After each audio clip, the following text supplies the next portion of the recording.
record. Yo, what is up, everybody? It is, of course, Corey, Jagan, Langon, Dr. Lanhattan, Lan Berlin, Marco, and it's season 7 of the Dodcast. This is technically episode 1. I did a previous episode talking about said land. This light is just way too bright in my fucking face. But I called that a 0 episode because television.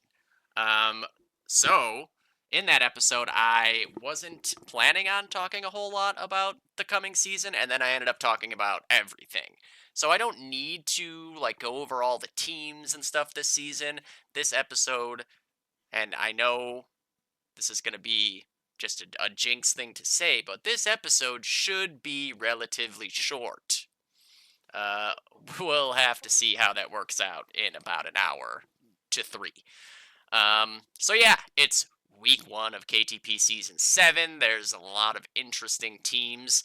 I think even since that episode, there maybe was teams added, to be honest, but I always do the Dodcast without, setting myself up ahead of time, so I like to be surprised. Now, the first line of business I have to get to, really quickly, is that I have found, I've been specifically given a treasure trove. I've been given a treasure trove. Hold on, I need to, if I go like this, maybe? Yeah, okay. A treasure trove. So this is going to lead to a lot more chance for me to do videos and streams and stuff, because thanks to the legendary Swiss, we have, let's see, 750, 750, 300, we got about 1,800 megabytes, basically like 2 gigs of demos, zipped. I'm going to take you through some of these bad boys real quick here, just some examples of what we have. Now, let me tell you, first of all, the thing that I'm most excited about, and I think I remember why these would be in here. I think at one point Swiss said he didn't like to snipe Lennon and asked me for some Lennon sniper demos, and I sent him all my best Lennon sniper demos, so I actually have, my favorite Lennon sniper demos in this RAR. Multiple just, fucking 40 to 50 kill halves sniping on Lennon back when sniping Lennon was still fun. That's TPG XTC, TPG Lennon. Then there was also Sevo Playoffs. Where'd it go? Sevo. No, I think maybe it's just under my name then or something. But yeah, I have the Sevo Playoffs match versus HSB that everybody was there for, because everybody wanted to see. There it is, Jagon, Sevo, Playoffs, HSB, Lennon, Axis, and Allies. We've got Koalas versus Thunder. We've got CPL 05 and 06 demos. Lennon, Pandemic versus Tap. We've got, let's see, some other ones. Jetty versus Apro. That is X30 LAN, upper bracket finals and finals. Railroad 2 is the finals, and then there's a Harrington demo somewhere around here that contains the finals match. We've got Frag Dominant versus No Luck from the regular season on Harrington. Frag Dominant versus No Luck from the finals on Harrington of that season. We've got a match that I've talked about so many times on Cass. IWA versus Jetty, finals match on Harrington, where we win our Axis side, and then we get cocky, and we end up losing by a last-second cap-out, and we now have that demo. We have the finals from SoCal Land 6, Brittany's Money Crew, which was me, Connor Iorio, Brittany, Travis Johnston, Menace, and Kieran, versus Washed Up, which was Brian, Dorito, Dark Rabbi, Scorch, Knockout, Tragic, and Chaos. We've got, I could keep going. There's really, really old demos. Shockwave DGF, Shockwave Solution, Shockwave UKZ. We've got some Scorch fucking demos here. This is from the Scorch movie. You might recall his, 15 kill streak he has on Axis-side Harrington. That's this demo right here. A lot of this has to be from Gotfrag, based on the demos that because I'm such a fucking loser, I actually remember most of what demos were on Gotfrag. One really good example would be, where is it? Shamil UKZ Lawn Chair Mafia. This is for sure from Gotfrag. We've got Shamil Monster versus Thunder. This was the TPG Finals. In the season that Thunder first came together, as everyone comes to know it now, where it was me, Toxinator, and Ryan Emo. And me and Ryan were still Calband at that point. I think this Sivo Icon Shem Axis is actually one of my demos too, sniping, because I played Icon on Shamil in Sivo and had a really good demo. So I'm guessing that's mine. We have the CPL 05 finals, both matches here. 5.5 men versus Angry Face Nerd Verge finals. Only one half of that. Maybe the other one is just named differently or something. We've got Coffee's old team, if I recall correctly, CSO China here. I think some of these are Swiss's actual POV demos. I think that's one of them. Cypher, Harrington, 3H versus Nice Threads.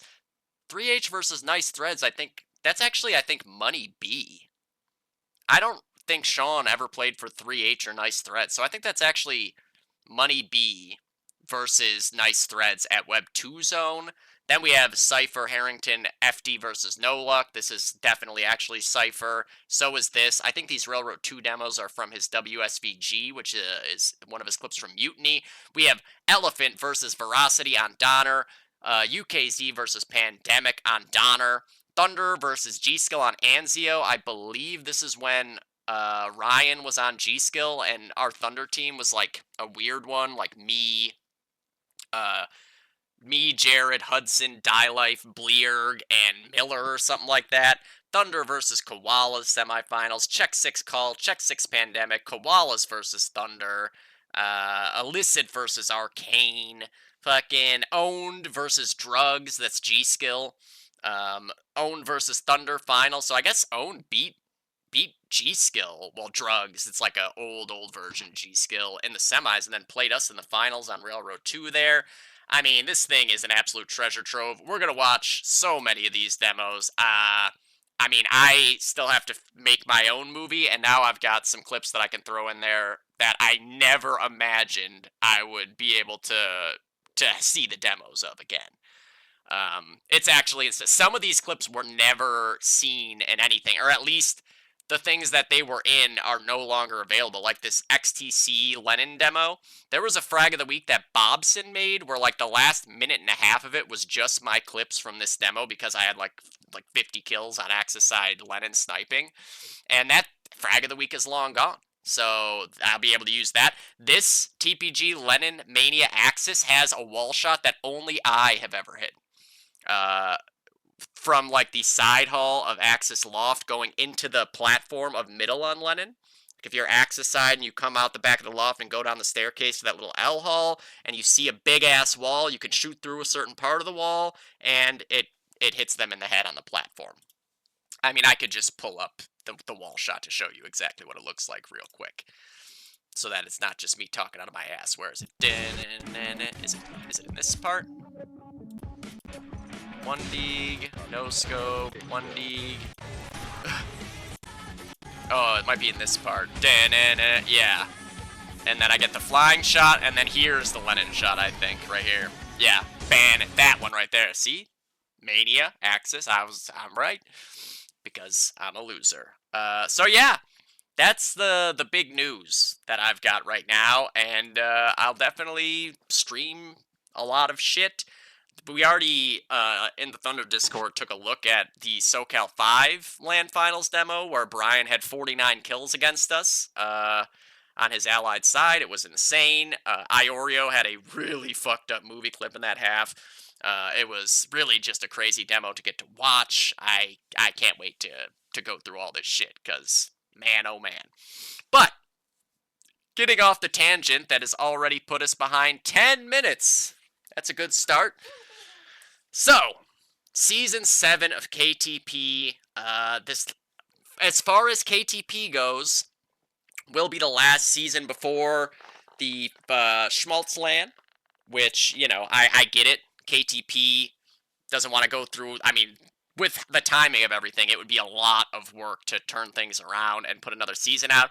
My suggestion was maybe the people running the LAN, if they want to put together like an abbreviated season to give just the people that are going to the LAN, the teams, a chance to play in a league setting, have organized chances to play against each other, or we can just do it like we've done for most lands, which is a Wild Wild West scrim situation, where back in the day, a lot of times teams just ended up cheating against each other, thinking that one another were cheating, and then they went to the LAN and everybody wasn't able to cheat, and it was a whole shit show because of that, which was always funny to witness. But that was my idea. Was like, well, if KTP doesn't want to, make a LAN type of season, maybe CK, Tom, Schmaltz, those guys want to put together some kind of an organized setting for teams to get ready for the LAN. I still, again, understand if not. Obviously, there's always a chance for teams to get together and scrim. So, just my my 2 cents.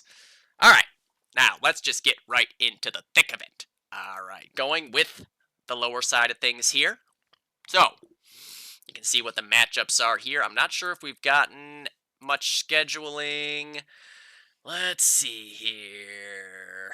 Oh shit, I got a bunch of messages I didn't even notice because I just went straight into the cast. Alright, we've got matches scheduled up the wazoo here. This match is like right after our match, so I'll try to cast some of it. Blender said he's going to do some casting this weekend, so there will be games that I won't be able to do and Blender can do them, which is great. There is definitely this match I won't be able to do because it's at the same time as ours versus Volvo.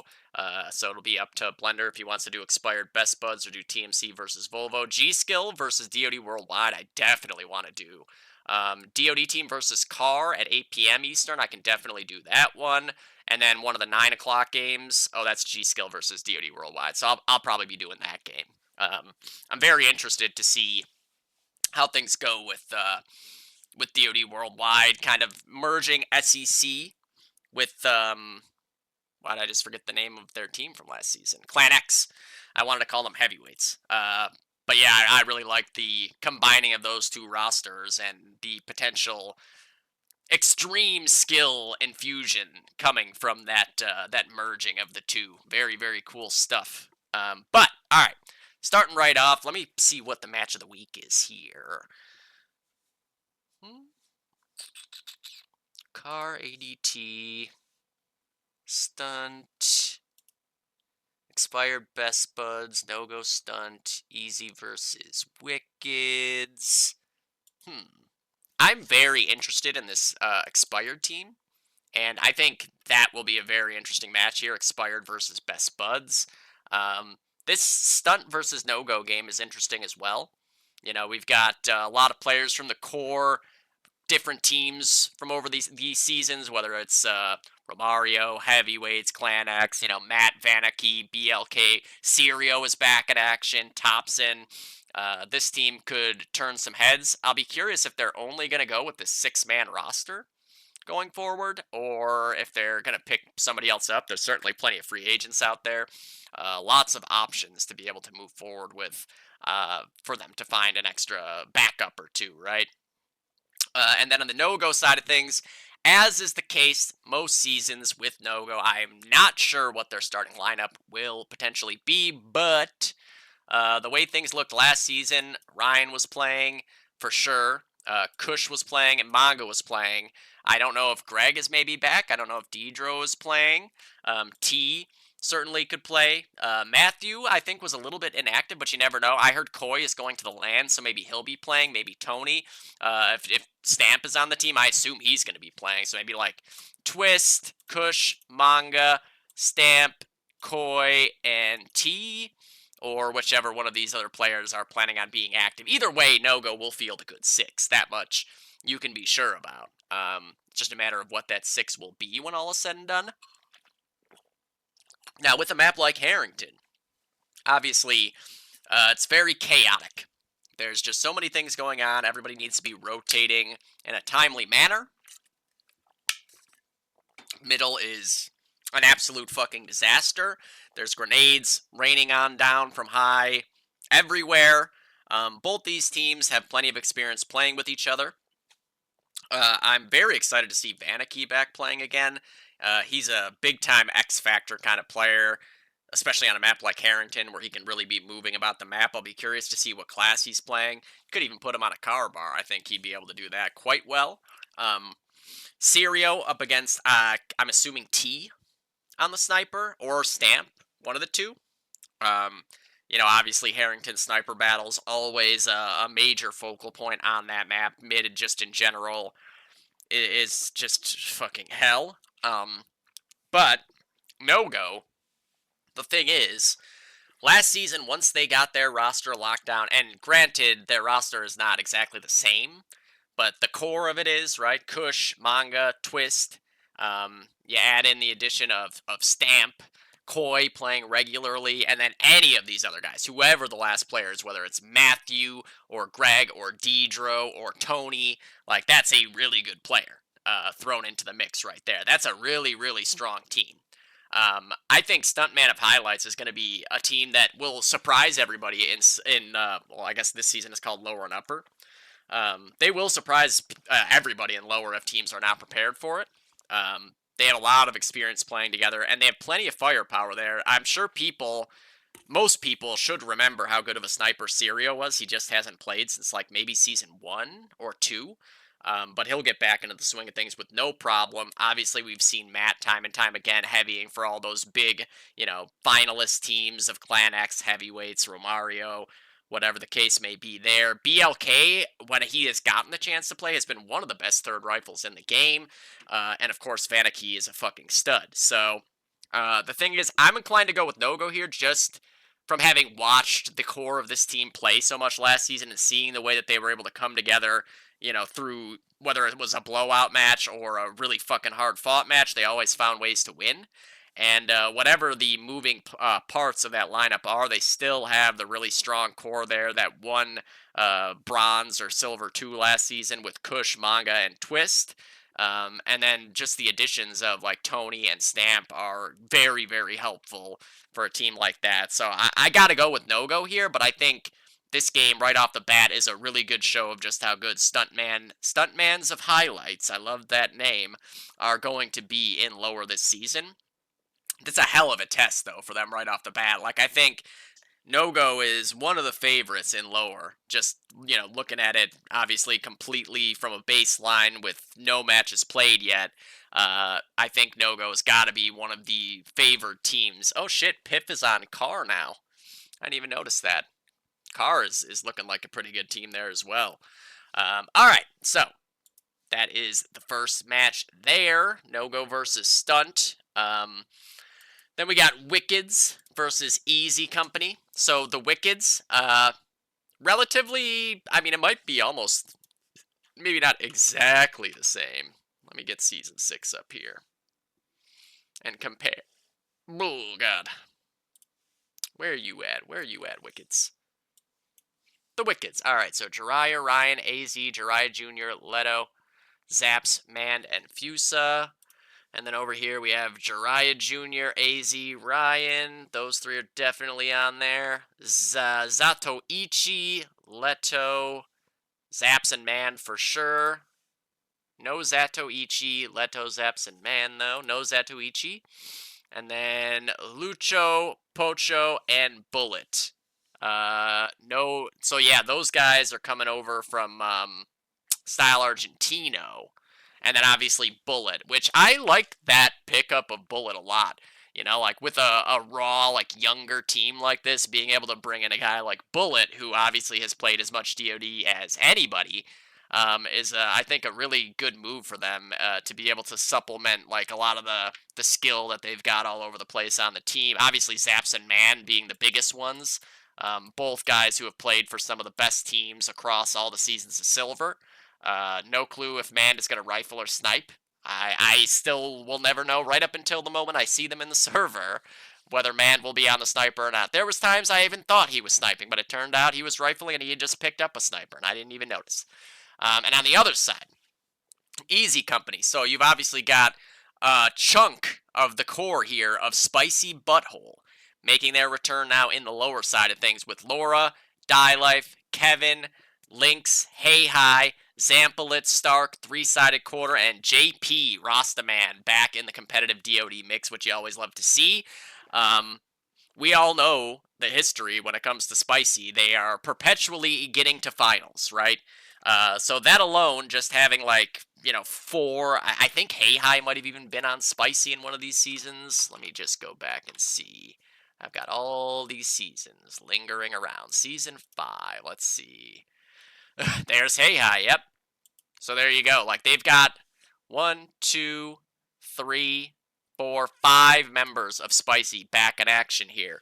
And then obviously good players in Star, Quarters, Zampalit, all getting added to the mix. And then JP, once he's, back playing DoD regular, is a guy who has played Invite DoD over the years too.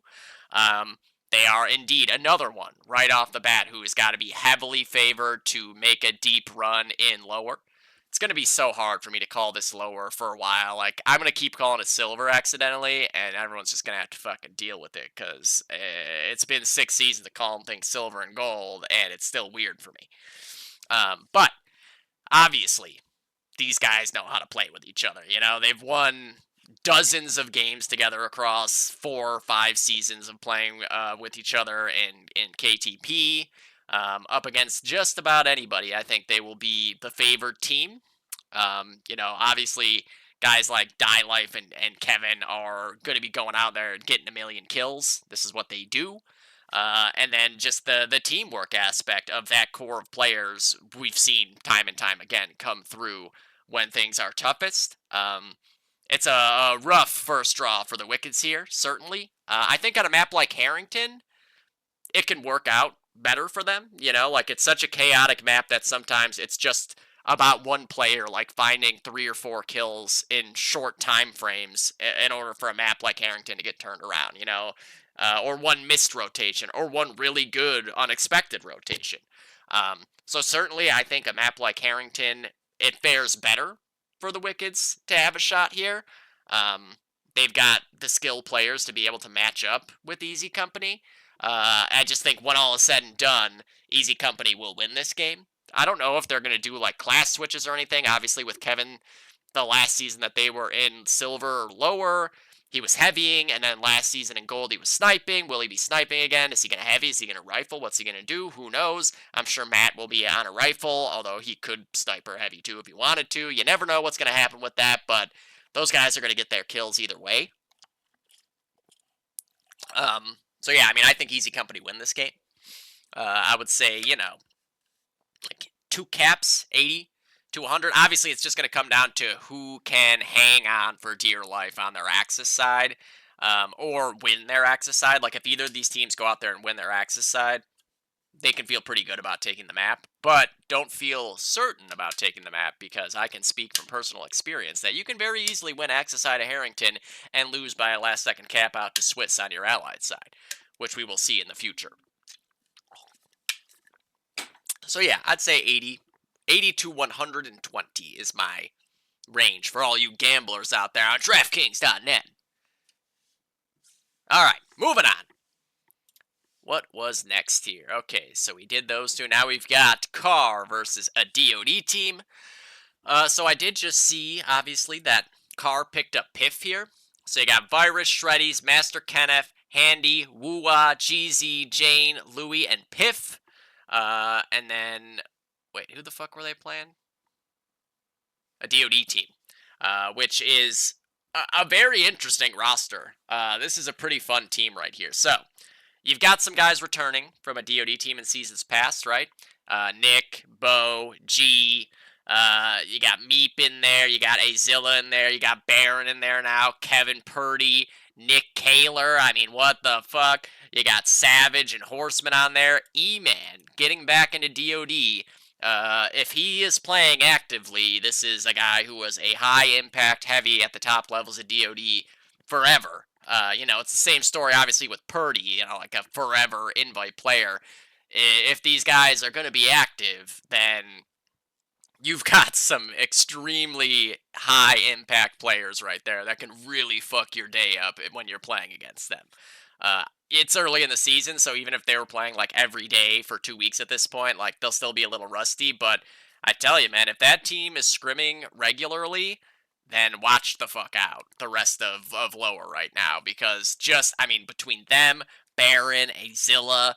We saw once Nick was playing regularly, he was putting up big numbers last season. Whether he was on the car or the Stas, there's a lot of and Meep. Meep get it with another season under his belt is a guy who we've been kind of watching the development of for 3 or 4 seasons now. Mechanically is so good at the game, and just the more matches and scrims and 12-mans he's getting, the more I don't know if it's just me, but things just really clicked for me in DoD one day. It wasn't like I felt like incremental improvements until I was an invite player. It was like one day it just all of a sudden kind of like made sense, and I feel like that's what will happen with Meep. Like you get enough experience, you're in all these same situations a million times, then eventually you just start winning all those engagements, and that's just a matter of time for Meep, I would say. Um, this is, I think, again, because it's still early in the season here, so I don't expect like Nick and Kevin to be like fucking A game right now. It's a good time to catch a DoD team in the schedule here for Carr. Carr is obviously a new team as well, and they've got some really good players on their side.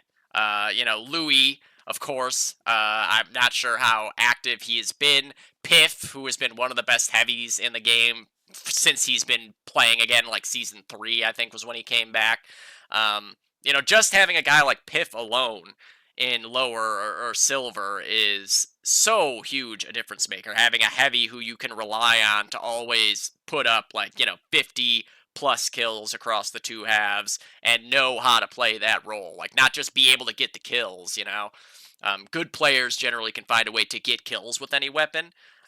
It's playing the role of a heavy and understanding how exactly to do it properly that really takes things to the next level there, which is just a really, really helpful pickup for Carr there. I think that this game will be close. Piff is historically excellent on Harrington, especially on his Axis side.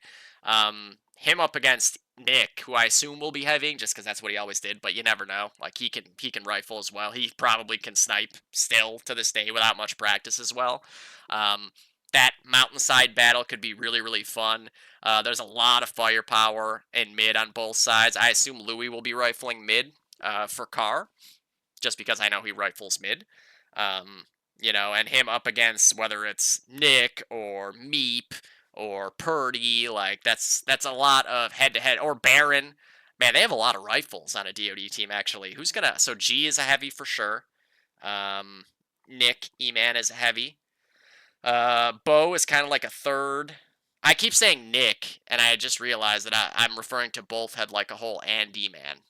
Whoops. So I'm just going to confuse everybody, and I'm just going to start saying their aliases now. So E-Man probably heavying, Head Like a Hole probably rifling. I imagine G heavying with E-Man, Meep on a rifle, Purdy on a rifle, Baron on a rifle, a Zilla on a sniper. I think that is probably the most likely scenario for their starting 6, but there's some moving parts in there. Carr, you got Virus X probably rifling, Shreddy's probably rifling, Kenneth probably rifling, Handy probably rifling, GZ could do anything, Jane probably third, Louis rifling, Piff is a heavy. All right, so someone that doesn't heavy is just gonna have to heavy on this team. Someone's gonna have to figure out how to heavy because they got a lot of rifles. I mean, that's just the nature of DoD in this day and age. Everybody's a fucking rifle, right? There's a million rifles and snipers and barely any heavies, so I guess we'll see how the heavy situation plays out with those two teams. But a DoD team has had their core playing together for a long time. I think that they will win this game. I'm very excited to see that team play, having E-Man back in the mix, and obviously Purdy's been around, but here he is again. Hopefully playing regularly. Baron on that team, Azilla.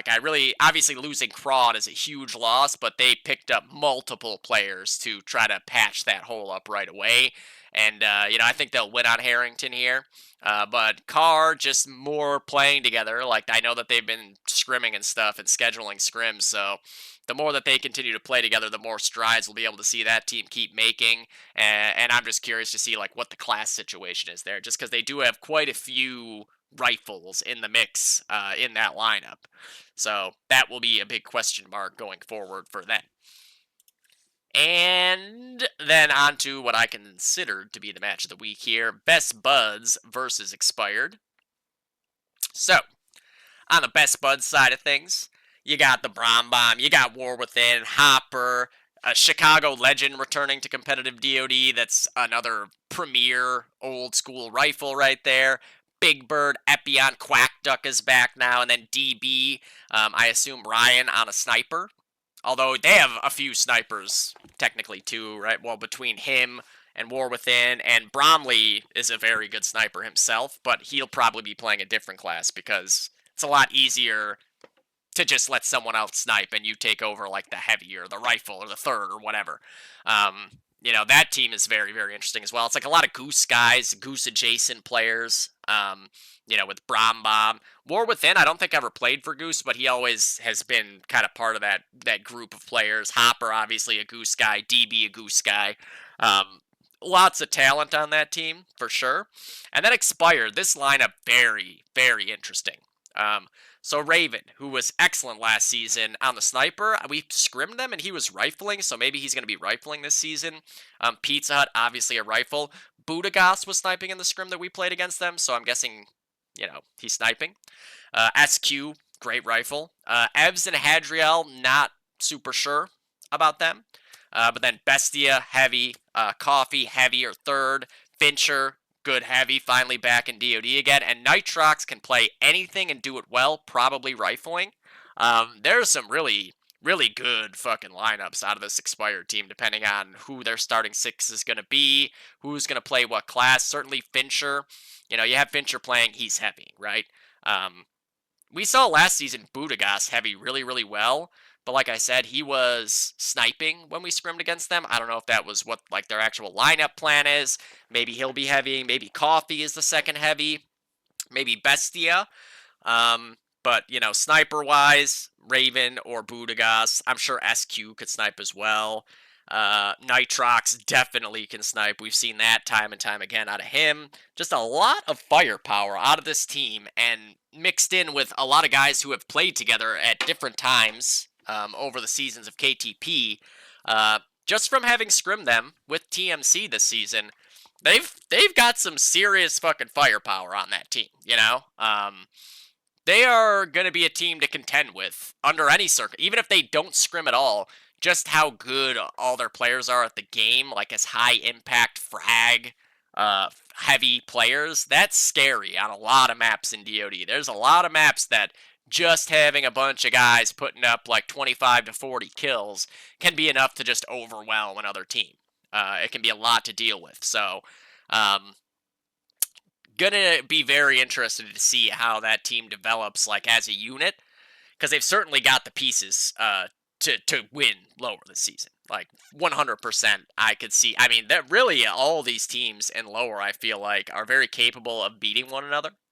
I think it's a pretty well matched up silver season. There's obviously some favorites, but I think that there's going to be some very fun matchups to pop off this season, and the same goes for best buds. Like with the core players on that team, I'm assuming Schick will be back to playing regularly, and he will be a ridiculous rifle if he's not already. Like, I don't really play 12-mans ever, so, I haven't really gotten to see how everybody's looking form-wise recently, but, if Chicago Legend is playing at all, he's going to be a real pain for everybody to deal with. He's just a very, very good rifle. War Within can play any class and be a top player. Same with Bromley.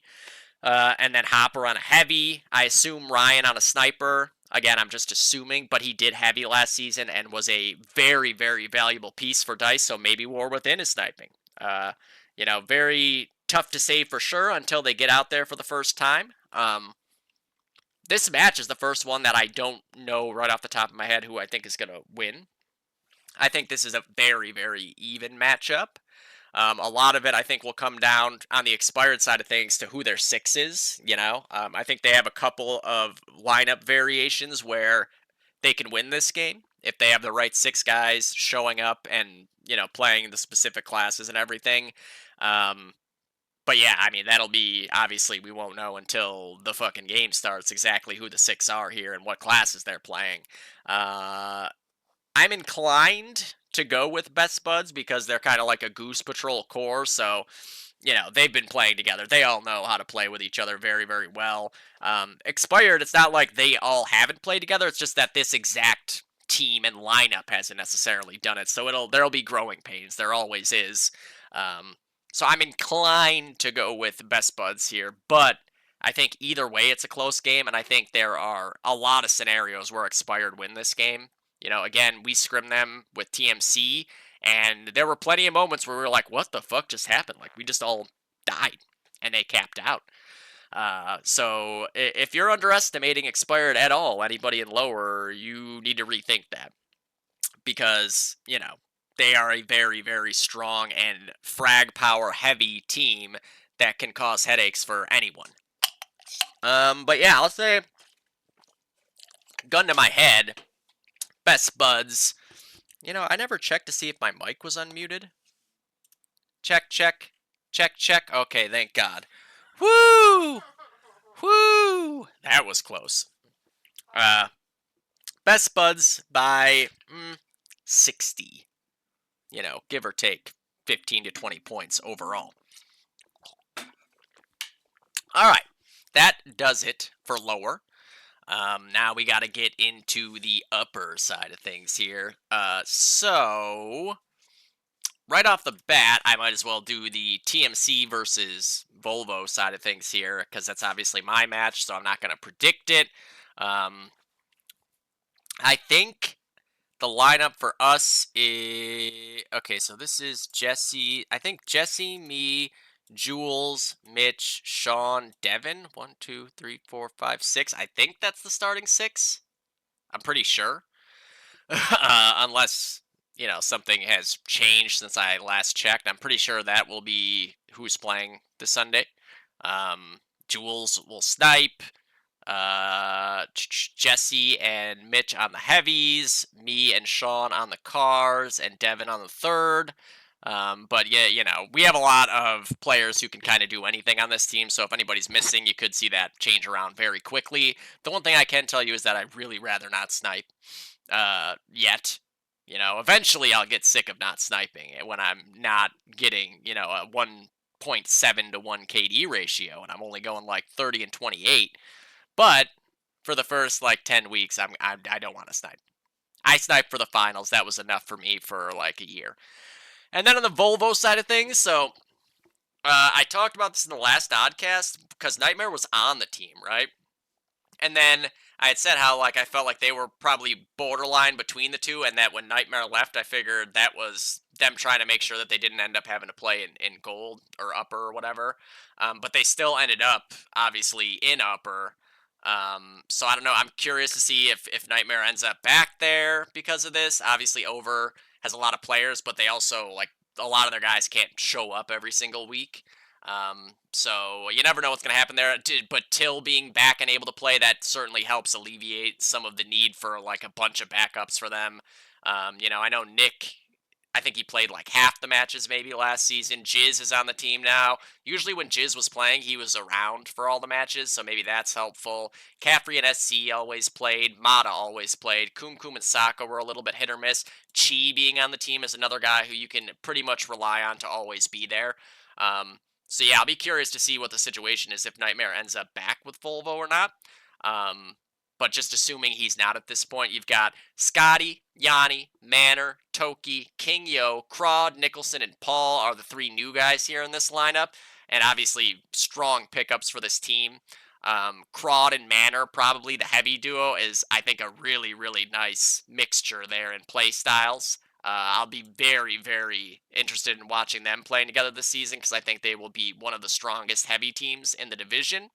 And then obviously with Nicholson, is he going to snipe? I'm assuming so, but you also have Paul on the team and Toki, so is Toki going to snipe? Really, between Toki, Nicholson, and Paul, any of them could potentially be sniping here. I think Toki is more a raw sniper, you kind of want Toki to be sniping, because you can put Darren on a third or a rifle, you can put Paul on anything and feel pretty good about it, and Toki will give you a pretty consistent level on the sniper rifle, going 60 and 30, sniping like a sniper all the time, so you don't need to mess with that too much. You can kind of try to spread out the other positions as much as possible. Um, I feel like every time that we've ever played this team, it's been on Harrington, by the way. Like, any very, obviously not this exact team, but like the team with, Manor and Toki and Kingyo and Scotty and Yanni. Over the seasons, we've definitely played them on Harrington at least twice, and I think they were in opening weeks as well. Although, actually, you know what? I think the one other time when we played PMC on Harrington to start a season, it had Drew and Paul on the team, ironically. So this is just the same thing over and over again, I guess. But good luck, have fun to Volvo. We obviously play in the afternoon.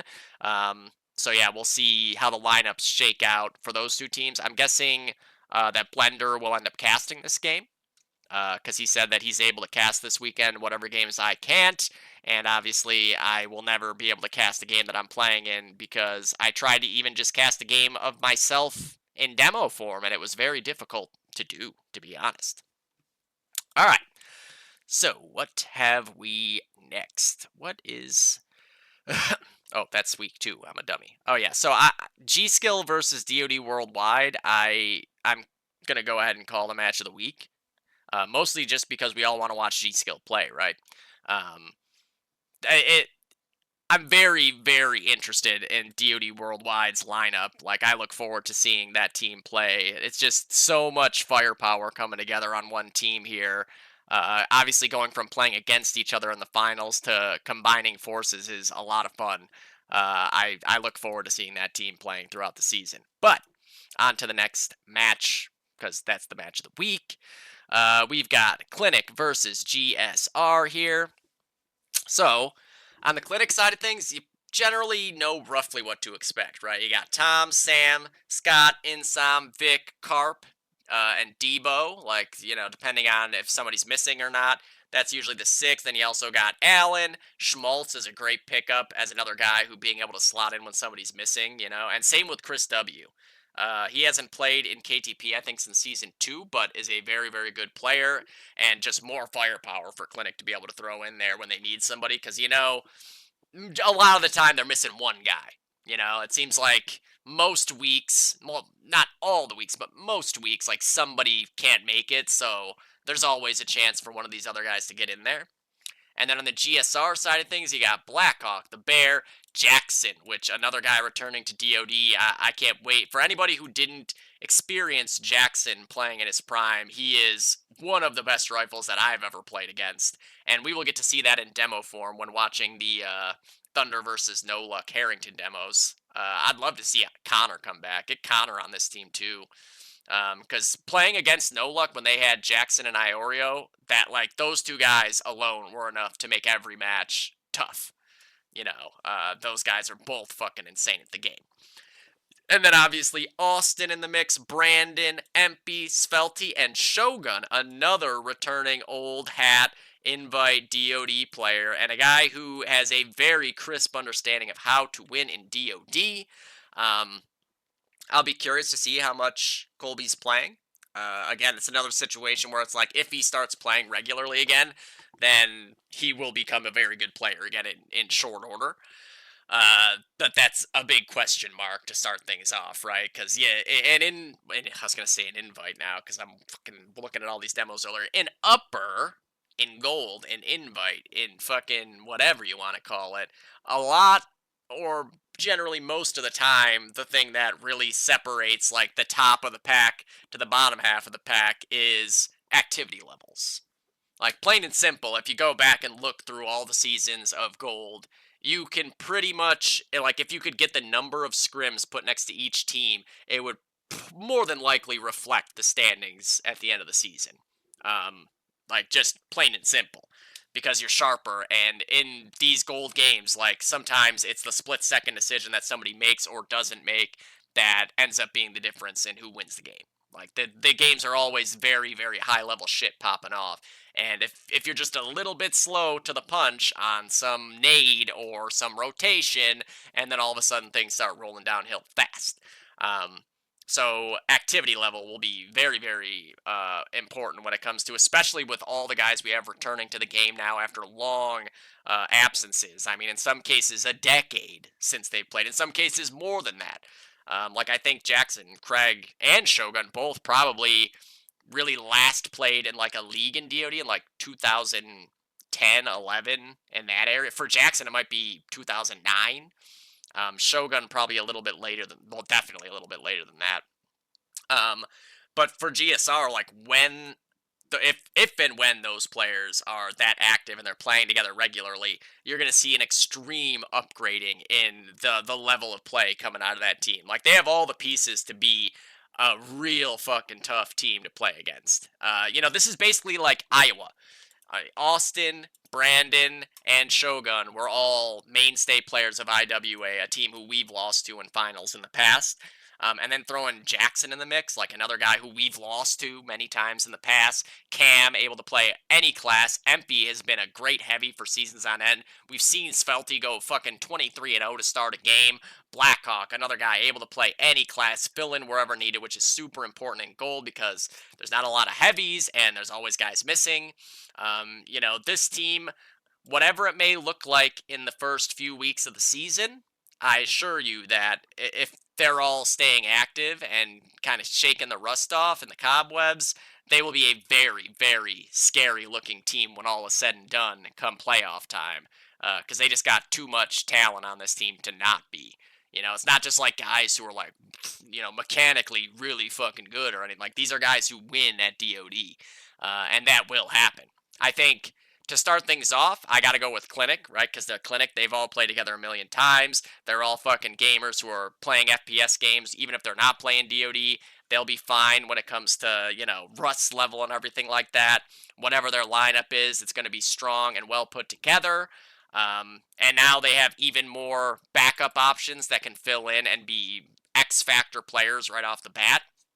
A guy like Schmaltz being able to go on the heavy. To be honest, they have, I think this might be the first time that they have 3, 4 now real, actual heavies to be able to move in and out and could potentially have Tom, not have to heavy anymore and be able to just, play on a rifle, which I'm sure Tom is very excited about.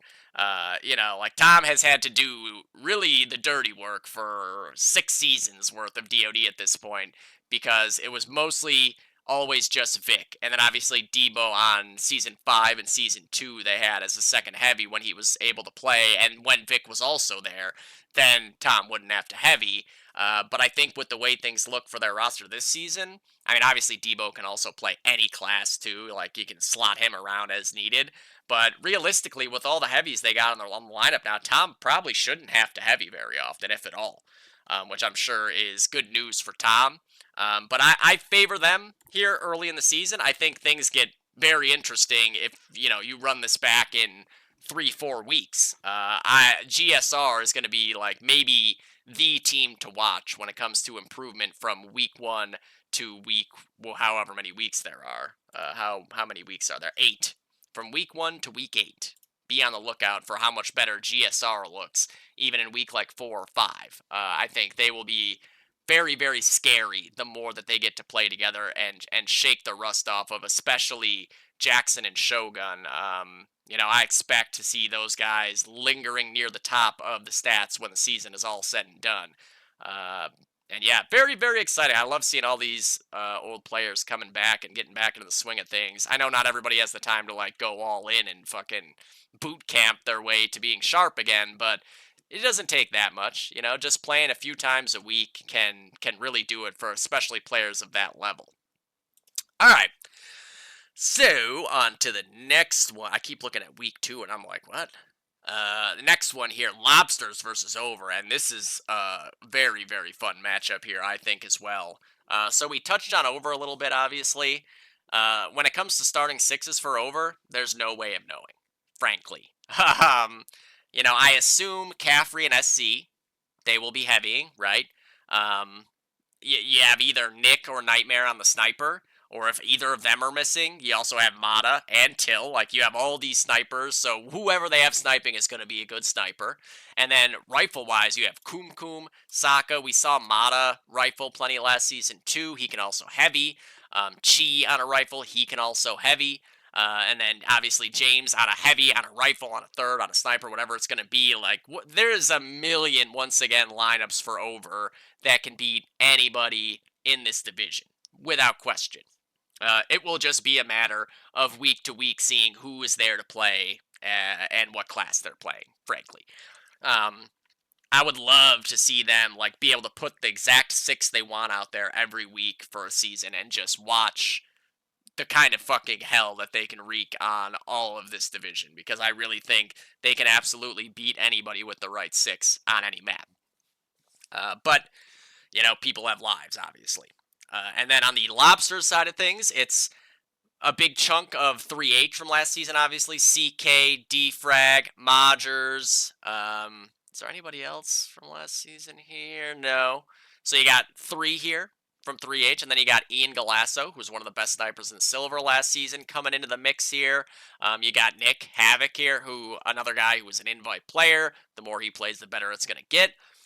Ben, who has been one of the better rifles in the game, period. John Gale, who can, again, is a guy who you can put in on anything and put in a gold game and will be able to hold his own. Kev being back in the mix is another interesting one, too. A guy who is always a really, really good player, just going to need to be active.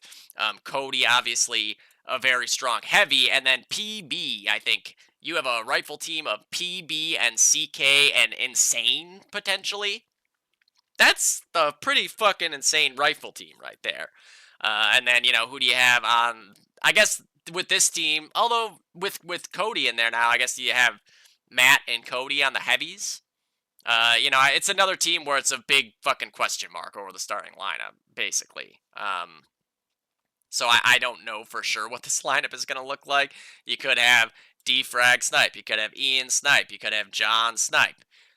You could have Nick on a heavy. You could have Matt on a heavy. You could have Cody on a heavy. You could have CK, Defrag, Nick, Ben, John, Kev, or PB all rifle. Millions of options for this team here. You could have Justin on a fucking heavy too, because I can assure you he is also a good heavy. It really just comes down to, I guess, what six they have week in and week out, which I can tell you from having played with this core, obviously, last season, it was very hit or miss who was going to show up a lot of the times, because, again, people have lives. So you might see guys playing different classes every week. That was kind of what I did last season. Like, I think I heavied in week 1, sniped in week 2, thirded in week 3, and card in week 4, if I recall correctly. I'm sure they have multiple guys on this team that are willing to do the same thing, and they're going to have to be. So, a map like Harrington, over very strong on this map, obviously, right? Whoever is sniping is going to have their hands full with whoever's sniping for over. It really doesn't matter which over sniper is there. They've got 1, 2, 3, 4 of them at least that are like main class sniper. Obviously, all capable of playing anything else. Even though you've never seen Nick play another class in KTP, I assure you, too, he can most definitely go play another class and be just as good.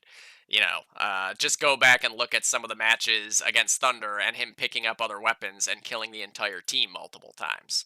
For Lobsters here, it's, again, another team where it's kind of like a matter of what the lineup is going to be, who's going to be there, who's going to be playing what classes to dictate just how likely it is for them to win this.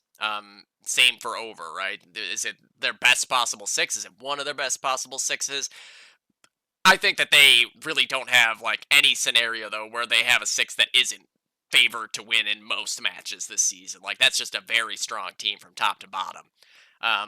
But a map like Harrington with, CK and Ben and PB potentially as your rifles, like, that's monstrous right there. And then it just needs your heavies to be able to just, like, hold Mountain a good chunk of the time on Axis side and control Ladder on Allied side. And the rest of it is going to be, pretty elementary at that point. Again, all in theory, like, I make it sound so easy to just, like, beat over on Harrington. And it's not. If gun to my head here, just because of all the question marks surrounding both teams, like, I just would say over. But, I mean, when over played 3H last season, where it was me, Tox, Jules, who the fuck else did we have playing in that game? Matt, CK and was it Austin as the last player or Defrag or was it Brandon? Huh. I honestly don't remember, but Over was like this close to beating us in that game, like legitimately on Harrington. They're very good at Harrington here. Um, a lot of the times with teams that involve CK, like they can be made or broken on Harrington by how many kills CK gets. If it's a rough day for Corey, like he's going mid, so if he's not going out there and having like at least a 30 kill half, it's going to be tough for them to get into mid because he is going all in on the aggression, right? And when it works, it's nearly impossible to counter. But when it doesn't work, it kind of feels like you're just getting free kills over and over again. So I think a lot of the Lobsters' chance to win here are resting on the shoulders of the Rifles and Justin and CK and Ben. There's obviously a little bit of crossover there as well in routes because Justin predominantly a mid rifle as well, just like CK. So I'm assuming Justin will end up being the guy to go like mountain to mid, and Corey will go mid straight up. Which I think is actually maybe good news for the Lobsters, because having Justin able to hit like the really fucking annoying shots that there are on mountain will definitely be a upgrade from like me going that route while CK goes mid, because I miss a lot of those shots, like the pixel shots over the top of trips. Those are shots that PB hits in his sleep. I'm gonna go with Over by, I think less than a cap, to be honest with you. And I think I could actually, honest to God, see a scenario where both these teams win their Axis half. I think that their play styles are very conducive to finding ways to win on their Axis side. When things are working, especially for their rifles, like they're just so hard to fucking deal with because they're very aggressive. And when they're hitting their shots and hitting their nades, you're just basically walking into a buzzsaw over and over again. So that's like, my lofty prediction there is that they both win their Axis side, and that I think maybe Over wins overall by like 40 or less. Again, it's a Harrington week 1 matchup here for this core from Lobsters. We did the same thing last season on 3H. We lost our first matchup on Harrington in a like 40-point loss, basically. So could be, kind of like a replay of how things went in Season 6 here for the same kind of team. But we'll see. Again, a lot of this comes down to who is there for each of those teams in the end. Okay, and then I do have a lineup here for these teams. For the match of the week, that is. All right. So, match of the week in Upper. G-Skill making their return to DOD after not fielding a team since Season 1. Up against DOD Worldwide here. So, I'll go over the teams first, but I do know what the lineups are. So, DOD Worldwide, which is effectively the combination of SEC and Clan X, the finalists from Silver last season. You got 9, Caleb, Rafinha, Lobaton, Soya, Riv, Insight, Hypnotic, Corey, and Pibian. I'm not sure who is off the roster technically. I guess I could look from SEC. Let's see here. Season 6. Who got put in for who here? Oh, shit. SEC.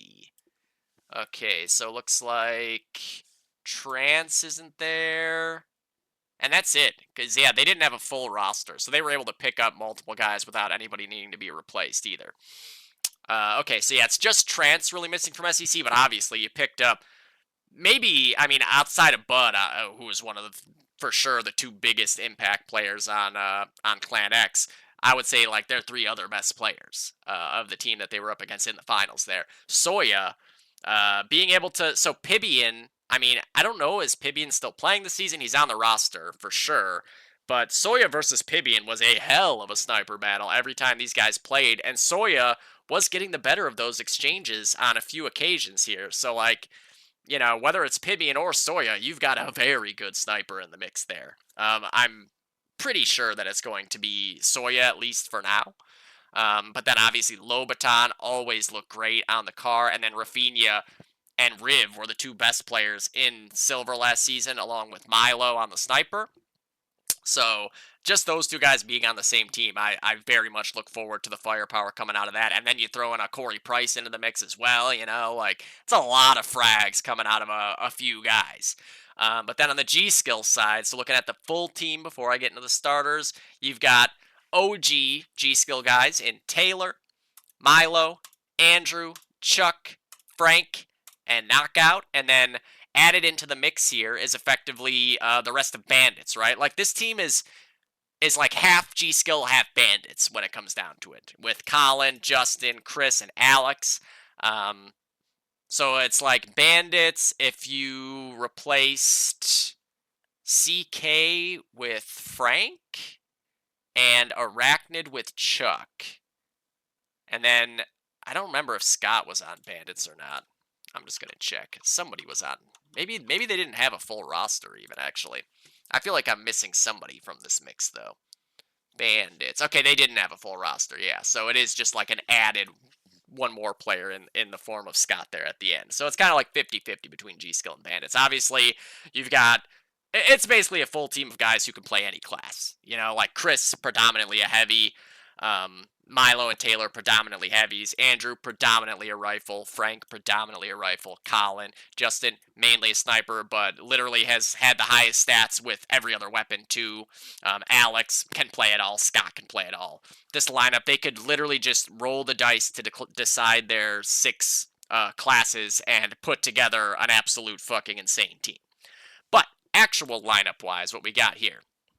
For DoD Worldwide, you got Corey Price, you got Insight, you got 9, Rafinha, River Oyster, and Soya. So obviously Soya going to be sniping there, right?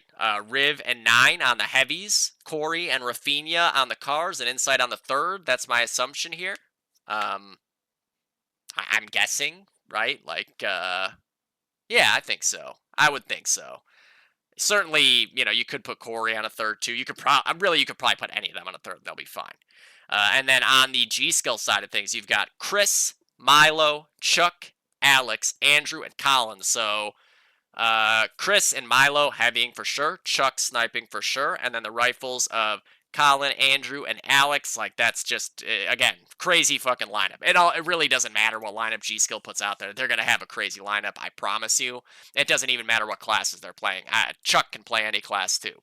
Us snipers get a bad rap for just sniping, but we're doing the dirty work so you guys don't have to be bored. I promise. And I can even show that in demo form because I've got the X30 finals and semifinals demos now available to me where Chuck showed up just not even planning to play at the LAN and then had to take the place of somebody who didn't show up for us and third rifled.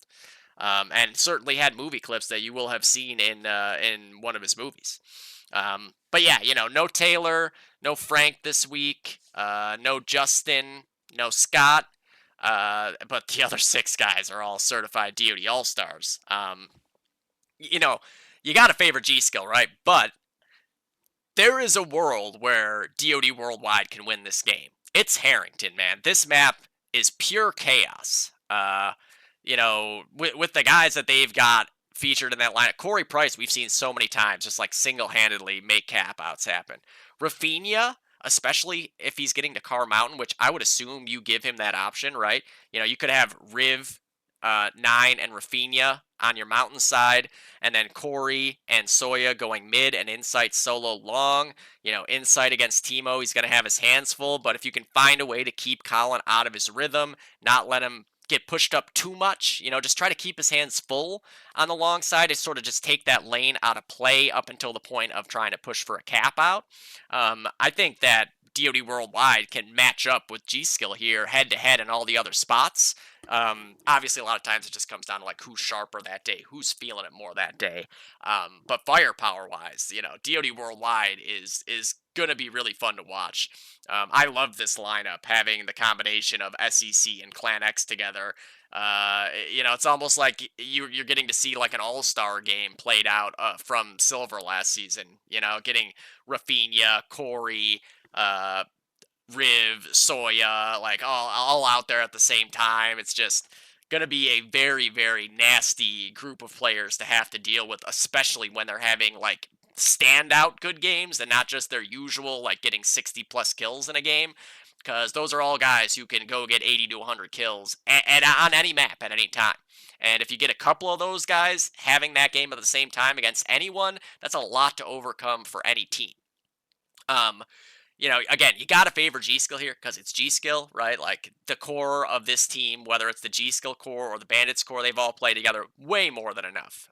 You could take them all after not playing DoD for 6 months and pluck them out and put them into a server together, and they're going to be able to play together as if they've been playing together every day for the last month, because that's how much they have all played as a unit. So that's just a big advantage right there over the average team coming in as a new team to start the season. They've already got that taken care of. Like they are a unit already. And even if they hadn't played together that much, all their individual pieces are that kind of player who can really adjust to those around them and make everyone around them better and be able to slot into unfamiliar or uncomfortable roles and make them work out for them with no problem. But that's not the reality. The reality is that they've all played together a shit ton, so that part doesn't even matter. Like, they're just going to be a well-oiled machine right off the bat. Going to be very, very fun match to watch. Like, I'm definitely casting that game. Thank God it's not at the same time as ours, because I would have hated that. But again, like, if you think that it's just a guarantee that G-Skill is going to come out and plow over DoD Worldwide here, nah. There's too many good players on that other team here for that to happen. It might eventually come to the point where it looks like a blowout, but I can assure you, DoD Worldwide will be pushing back with authority from start to finish here, and it will not make things easy on G-Skill whatsoever. There's just too much fucking talent on that team for it to go any other way. Soya against Chuck in mid will be a really fun battle. And then obviously Corey, if he's the car in mid, going up against, I assume, Andrew and probably also Alex, because most teams are sending not just two guys mid on their allied side especially. Basically Rafinha, Corey, and Soya up against Chuck, Andrew, and Alex. Like, that's a lot of firepower there going head-to-head. And then continuing on the mountainside with Riv and Nine up against Milo and Chris.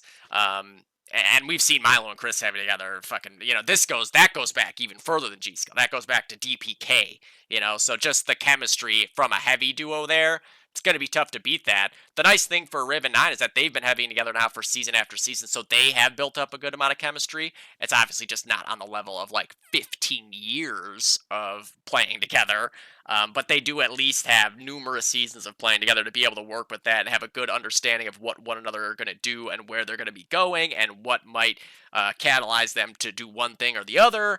I could see this match being very, very close. Really, if you go back to G-Skill in Season 1, they started off the season on Harrington against Skull. And I think the consensus was that G-Skill would just run over them, but Skull actually ended up winning that game. Now, G-Skill had a very fucked up lineup in that game. Like, I couldn't even tell you exactly what the 6 was, but I know they had Biggie playing for one, who had not played DoD at all in, fucking a decade at that point. So that alone means that this is not going to go the same way. This is a very, very different situation. But, still, G-Skill, week 1, Harrington, getting back into the swing of things. You could see this game be like an all-timer here, back and forth, just like that Skull game was. I just think G-Skill will come out on the right side of it this time. And it'll really be important having a strong Axis side here for DoD Worldwide to have a chance, because if you let G-Skill just put up, a 400-point lead on their allied side, they will not give up that many cap outs on Axis. They're all too good at the, intricacies of the game, playing defensively on that half, to ever have the ball get rolling downhill that bad. Eventually the bleeding will stop. So very important for DoD Worldwide to stem the bleeding, stem the tide on their Axis side, try to keep it within, maybe 3 cap outs. And then you have a shot to really go all in on your allied side and try to get some momentum going, because that's really the name of the game on allies, is momentum. You get one cap out, and then off the initial, you kill their mid-team immediately. That gives your bars the option to move up through trips to try to prevent the break nades from coming out. Boom, all of a sudden, you've taken the whole map and capped out again. And now off another initial, they're going to have to think twice about just running out at top of mid and running out at mountain. That's how the ball can really get rolling on your allied side to make it painful for the Axis. But a team like G-Skill will adjust to that too.